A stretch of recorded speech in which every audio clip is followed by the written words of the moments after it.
സുഹൃത്തുക്കളെ, നമ്മൾ കഴിഞ്ഞ ക്ലാസ്സിൽ പറഞ്ഞു, വ്യഭിചാരത്തെ നിഷിദ്ധമാക്കിയതോടൊപ്പം വ്യഭിചാരത്തിലേക്ക് മനുഷ്യനെ അടുപ്പിക്കുന്ന എല്ലാ വാതിലുകളും ഇസ്ലാം അടച്ചു കളഞ്ഞിട്ടുണ്ട്.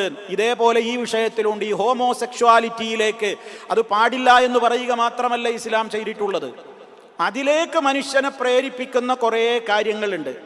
അതിലേക്ക് എത്തിച്ചേരുന്നത് പെട്ടെന്നല്ല. മനുഷ്യൻ വളരുന്നവന്റെ പാരമ്പര്യം, അവന്റെ ചുറ്റുപാട് അവനെ സ്വാധീനിക്കുകയാണ് ഈ കാര്യത്തിൽ എന്നുള്ളതിൽ ഒരു തർക്കമല്ല.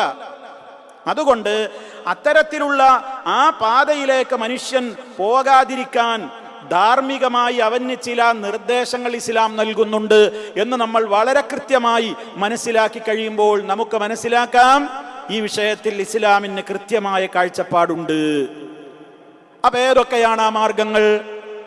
ഒന്നാമത്തെ മാർഗമായി പറഞ്ഞത്, ഇതര ലിംഗത്തിലുള്ള ആളുകളുടെ വസ്ത്രം ധരിക്കരുത് എന്നാണ് ഇസ്ലാം ഒന്നാമതായി നിർദ്ദേശിച്ചത്. ഇവിടെ പുരുഷൻ ലോകത്തിന് അല്ലാഹു തആല നിശ്ചയിച്ച വസ്ത്രധാരണ രീതിയുണ്ട്, സ്ത്രീലോകത്തിന് നിശ്ചയിച്ചിട്ടുള്ള വസ്ത്രധാരണ രീതിയുണ്ട്. അത് വിട്ടുകിടക്കരുത്.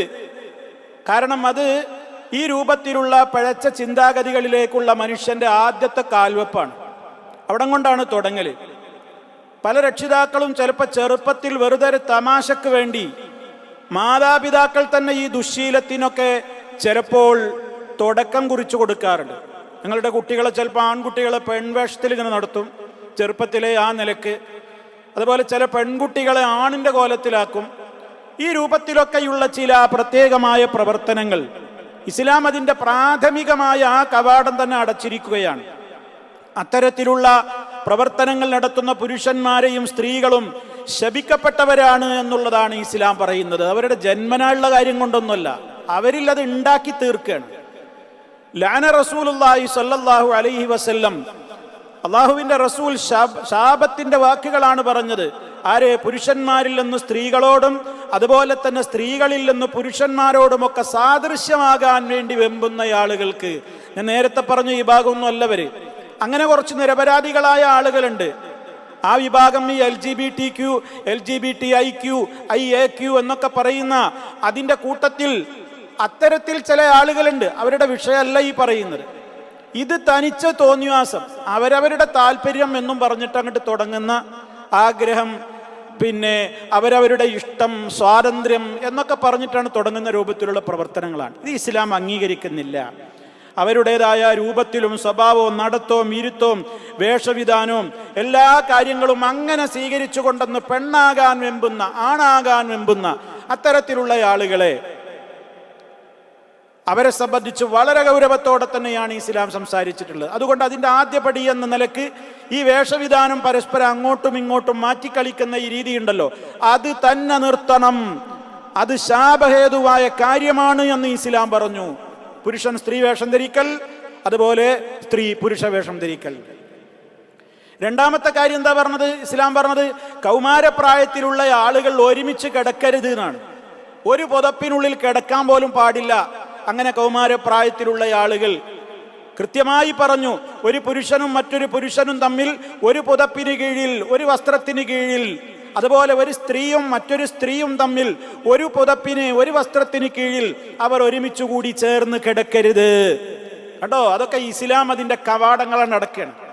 അതിലൂടെ ശരീരം തമ്മിൽ, ആണും ശരീരവും പെണ്ണും പെണ്ണിൻ്റെയും ശരീരം തമ്മിൽ ഒട്ടിച്ചേരുമ്പോഴുണ്ടാകുന്ന ചില അപകടകരമായ പ്രവണതകളും ചില വാസനകളും അവനിൽ മുളപൊട്ടുന്ന ചില വികാരങ്ങളെയും അറുത്ത് മുറിച്ച് കളഞ്ഞിരിക്കുന്നു. ആ പ്രവൃത്തി തന്നെ പാടില്ല എന്ന് പറഞ്ഞു. കണ്ടോ, അതിലേക്ക് എത്തിച്ചേർക്കുന്ന രണ്ടാമത്തെ കവാടമാണ്, അതും അടച്ചു. മൂന്നാമതായി മറ്റൊന്നെന്താണ്? ഒരാൾക്ക് മറ്റൊരാളുടെ നഗ്നത കാണുമ്പോഴാണ് അത്തരത്തിലുള്ള ചില വൈകാരികതകൾ ഉദിക്കാറുള്ളത്. അതുകൊണ്ട് പുരുഷലോകത്തോടും സ്ത്രീലോകത്തോടും ഒക്കെ പറഞ്ഞു എന്ത്? ലാ യൻദുറു റജുലു ഇലാ ഔറത്തി റജുലി വലാ തൻദുറുൽ മർഅതു ഇലാ ഔറത്തിൽ മർഅതി. ഒരു പുരുഷനും തൻ്റെ പുരുഷന്റെ മറ്റൊരു പുരുഷന്റെ നഗ്നതയിലേക്ക് പോലും നോക്കരുത്. ഒരു സ്ത്രീയും മറ്റൊരു സ്ത്രീയുടെ നഗ്നതയിലേക്ക് പോലും നോക്കരുത് എന്നാണ് ഇസ്ലാം പറഞ്ഞത്. എത്രമാത്രം പ്രാധാന്യമുള്ള നിയമങ്ങളാണതൊക്കെ. ഇന്ന് മറ്റുള്ള ആളുകളുടെ നഗ്നത ആസ്വദിക്കുന്നതിലൂടെ ഒരാത്മസംതൃപ്തി നേടുന്ന എത്രയോ ആളുകളുണ്ട്. ലൈംഗികത അവർക്ക് ഇങ്ങനെ കണ്ടാൽ മതി, തുറന്നും വേണ്ട, നോക്കിയാൽ തന്നെ അവർക്ക് ഭയങ്കര ഒരു ആത്മസംതൃപ്തിയാണ്. തീർന്നില്ല, ലൈംഗിക സംതൃപ്തി വരെ, അവരുടെ ലൈംഗിക സംതൃപ്തി വരെ ഇത്തരത്തിലുള്ള ഈ രൂപത്തിൽ നഗ്നത ആസ്വദിക്കുന്നതിലൂടെ അവർക്ക് ജീവിതത്തിൽ പിന്നെ തൃപ്തിയായി. അതൊരു തരം മനോവൈകൃതമാണ്. വളരെ കൃത്യമായി ഈ രൂപത്തിലുള്ള രോഗമുള്ള ആളുകളെ വോയറിസ്റ്റുകൾ എന്നാണ് അറിയപ്പെടുന്നത്. അവർക്കിത് കണ്ടാൽ തന്നെ മതി, വേറൊന്നും വേണ്ട, കാണുമ്പോഴേക്ക് അവരുടെ ആ രൂപത്തിലുള്ള ആഗ്രഹങ്ങളൊക്കെയാണ് നിറവേറും. അങ്ങനെ ചില മനോവൈകൃതമുള്ള അത്തരത്തിലുള്ള ചില രോഗികൾ. ഇസ്ലാം അതുകൊണ്ട് തന്നെയാണ് ആ കവാടവും അടച്ചു കളഞ്ഞത്. പിന്നെ നാലാമത്തെ മാർഗം എന്താണ്? ഇസ്ലാം പറഞ്ഞു, സ്വന്തം ഇണയോട് ഒപ്പമാണെങ്കിൽ പോലും അനുവദിക്കപ്പെട്ട വിവാഹം കഴിച്ചു കൊണ്ടുവന്ന തന്റെ ഇണയാണ്, ആ ഇണയുടെ പോലും ഗുദരതി പാടില്ല. അള്ളാഹു അനുവദിച്ചയിടത്ത് മാത്രമേ പ്രവർത്തിക്കാവൂ. പിൻഭാഗത്ത് മലദ്വാരത്തിലൂടെയുള്ള ആ നിലക്കുള്ള ഏറ്റവും വൃത്തികെട്ട നികൃഷ്ടമായ രീതി വിവാഹം കഴിച്ചു കൊണ്ടുവന്ന തന്റെ ഭാര്യയോട് പോലും പാടില്ല എന്നാണ് ഇസ്ലാം പറയുന്നത്. മൽഊനുൻ മൻ അത്തംറഅതൻ ഫീ ദുബരിഹാ, അഭിശപ്തനാണ് അവൻ, ശപിക്കപ്പെടുന്നവനാണ് എന്നാണ് കൃത്യമായി പറഞ്ഞിട്ടുള്ളത്. മാത്രമല്ല, ഒരു ഋതുമതിയായ സ്ത്രീയുമായി ലൈംഗിക ബന്ധത്തിൽ ഏർപ്പെടുന്നത്, അതുപോലെ തന്നെ ഒരു സ്ത്രീയുടെ തന്നെ ഈ രൂപത്തിലുള്ള പിൻദ്വാര രതി നടത്തുന്ന ആളുകൾ അള്ളാഹുവിന്റെ റസൂലിന് അവതീർണമായിട്ടുള്ളതിൽ അവിശ്വസിച്ചവരാണ് എന്ന ഗുരുതരമായ കഠിനതരമായ വിമർശനമാണ് അവർക്കെതിരെ ഉയർത്തിയിട്ടുള്ളത്. ആ കവാടവും അടച്ചിരിക്കണം. പൊതുവെ സ്ത്രീകളുടെ സ്ത്രൈണ പ്രകൃതി ഇതിനെ വെറുക്കും. ഒരു സ്ത്രീയും അതിനെ അംഗീകരിക്കൂല, അതിനെ അനുവദിക്കൂല.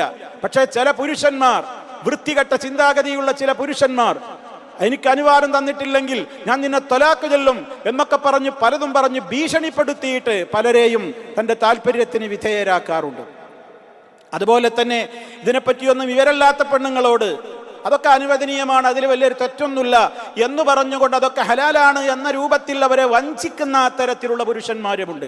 എല്ലാം നീചമാണ്, നികൃഷ്ടമാണ്. സ്വന്തം ഇണയുടേതുപോലും അത്തരത്തിലുള്ള ബന്ധം പാടില്ല എങ്കിൽ ആ രൂപത്തിലുള്ള പ്രവർത്തനം തൻ്റെ ഇണയിൽ നിന്നൊരാൾ ആസ്വദിച്ചു കഴിഞ്ഞാൽ അത് മറ്റേ രൂപത്തിൽ ആൺകുട്ടികളിലേക്ക്, അതുപോലെ പുറത്തുള്ള മറ്റാണുങ്ങളിലേക്ക് ഈ വിധത്തിലുള്ള പ്രവർത്തനത്തിന് വേണ്ടി തുറന്നു കൊടുക്കുന്ന ഒരു വഴിയാണത്, ഒരു മാർഗമാണത്. അതുകൊണ്ട് അനുവദിക്കപ്പെട്ട വിവാഹം കഴിച്ചു കൊണ്ടുവന്ന തൻ്റെ ഹലാലായ ഇണയിൽ പോലും അത് പാടില്ലെന്ന് ഇസ്ലാം പറഞ്ഞു. ആ വാതിലും അടച്ചു കളഞ്ഞു. എത്ര കൃത്യമാണ്! ഇതൊക്കെ സമൂഹത്തിൽ എങ്ങനെയാ ആളുകൾക്ക് അതൊക്കെ വഴിപിഴച്ച അശ്ലീല ഫിലിമുകൾക്ക് അഡിക്റ്റ് ആയിട്ടുള്ള പലരും അതൊക്കെ കണ്ടിങ്ങനെ രക്തം തളച്ച് വൈകാരികതയുടെ ഉത്തുംഗതയിലെത്തിയിട്ട് വിവാഹം കഴിച്ചിട്ട് പിന്നെ തൻ്റെ ഇണയെ ഇതിന് നിർബന്ധിക്കുന്ന കാട്ടാളന്മാർ, വൃത്തികെട്ടവന്മാർ സമൂഹത്തിൽ അത്തരത്തിലുള്ള നീചമായ പ്രവർത്തനങ്ങൾക്ക് ഈ ഫിലിമുകളൊക്കെ കണ്ടത് മനസ്സിലിങ്ങനെ തലയിൽ കയറ്റി അതിന് അഡിക്റ്റായവരാണ് ഈ വൃത്തികേടുകൾക്ക് പലപ്പോഴും നിന്ന് കൊടുക്കുന്നത്.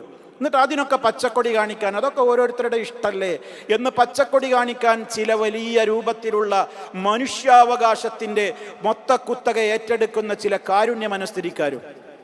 വൃത്തികെട്ട സംവിധാനമാണത്, വൃത്തികെട്ട സംസ്കാരമാണത്. ഇസ്ലാം അത് കൃത്യമായി തന്നെ എന്ത് ചെയ്യുകയാണ്? വിരോധിച്ചിരിക്കുകയാണ്.